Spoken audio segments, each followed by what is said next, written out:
Ok, donc là, on va parler de la structure des rendez-vous découvertes. Comment faire des bons rendez-vous découvertes? Tu vas voir que c'est ce qui va te permettre de différencier encore une fois sur ce marché qui est ultra saturé de la vidéo. Et en faisant ça, tu vas vraiment gagner des points, tu vas faire la différence auprès de tes prospects. Donc clairement, pour t'expliquer un petit peu comment tu peux structurer ces rendez-vous, j'ai essayé de te faire différentes étapes. Moi, c'est clairement le framework que j'applique systématiquement à tous mes rendez-vous. Donc essaye de bien l'intégrer et le réappliquer parce que tu verras que c'est ce qui fait vraiment la différence.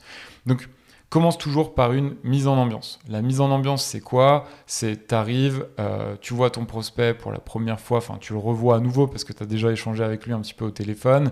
Tu fais une petite mise en ambiance, c'est-à-dire que tu fais une blague, tu parles de l'actualité, tu parles de la météo, peu importe, tu parles pas de ton rendez-vous à venir, justement tu détends un petit peu l'atmosphère pour éviter d'être un peu trop corporate, un peu trop sérieux et tu viens avec cette petite approche mise en ambiance qui met un petit peu dans un mood sympa pour attaquer le rendez-vous découverte. Ensuite, tu vas recontextualiser. Systématiquement, tu vas réexpliquer l'objectif de cette session de travail. Donc aujourd'hui, on est là justement pour creuser un petit peu plus, approfondir et voir si justement le service que je suis en train de développer pourrait correspondre au challenge de l'entreprise. Donc on va creuser un petit peu sur tout ça et je vais vous poser tout un tas de questions aujourd'hui. Donc ça te permet de recontextualiser. Et une fois que tu as fait cette étape, tu vas verrouiller le temps. C'est très important de verrouiller le temps pour être sûr que ton prospect va être disponible tout du long de cette session de travail et ne va pas être, par exemple, distrait par autre chose, ne va pas devoir écourter la session de travail parce qu'il a un autre rendez-vous après. Donc c'est très très important. Pour information, moi, ça m'est déjà arrivé de me pointer sur des sessions de travail, donc des rendez-vous découvertes, que finalement le prospect soit occupé à autre chose parce qu'il ne pouvait pas tout faire avant que je sois là. Donc forcément, il s'était mis dans quelque chose et je le dérangeais, clairement. Je me rendais compte qu'à ce moment-là, je le dérangeais. J'ai préféré reprogrammer ce rendez-vous pour une autre fois.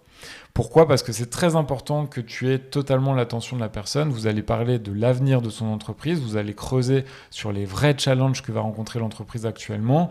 Et donc, si tu n'as pas verrouillé le temps et que la personne elle a que 15 minutes alors que tu as besoin de 45 minutes, bah forcément à un moment donné elle va écourter, tu vas passer à côté de certaines questions et forcément tu vas pas pouvoir avancer sur la suite de ton processus commercial. Donc verrouiller le temps c'est très important, essaye de ne pas sauter cette étape parce que ça fait toute la différence, donc je t'invite vraiment à verrouiller le temps systématiquement. Une fois que tu as fait toutes ces étapes, on va passer au FOC.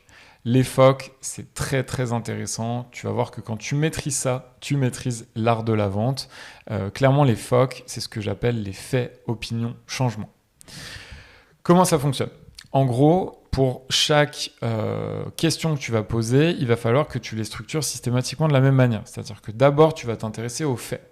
Aujourd'hui, quel est le statu quo? Aujourd'hui, quel est le fonctionnement actuel de l'entreprise? Quels sont les moyens de communication mis en place? Quels sont les clients actuels de l'entreprise? Ça, c'est ce qu'on appelle des faits. Ça va te permettre de poser des questions pour essayer de savoir quels sont aujourd'hui les faits, c'est-à-dire le statu quo, la situation actuelle de l'entreprise. Une fois que tu as posé des questions sur les faits, tu vas pouvoir poser des questions sur les opinions. C'est-à-dire, finalement, qu'est-ce que pense le prospect de cette situation?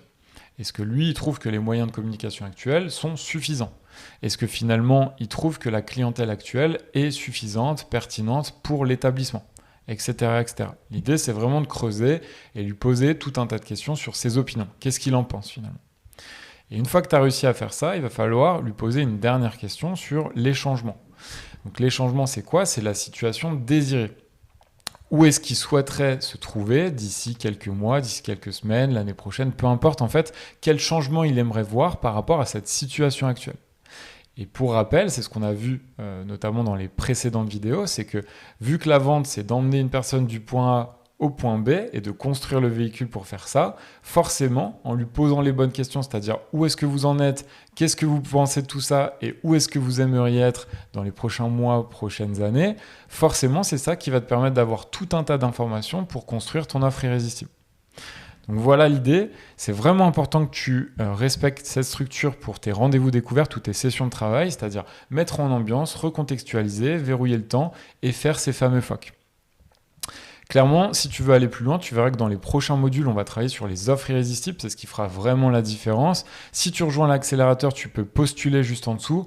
On va travailler ça de manière beaucoup plus approfondie, c'est-à-dire qu'on a des modèles de questions pour les rendez-vous découvertes, on travaille sur des roleplays, on monte en compétence sur cette partie commerciale pour être 100% opérationnel et forcément décrocher un maximum de contrats, aller chercher des budgets bien plus élevés parce que à travers tout ça, je vais t'inviter vraiment à travailler sur des questions très précises pour aller chercher des enveloppes budgétaires, pouvoir co-construire avec tes prospects justement les projets les plus adaptés à leur situation actuelle.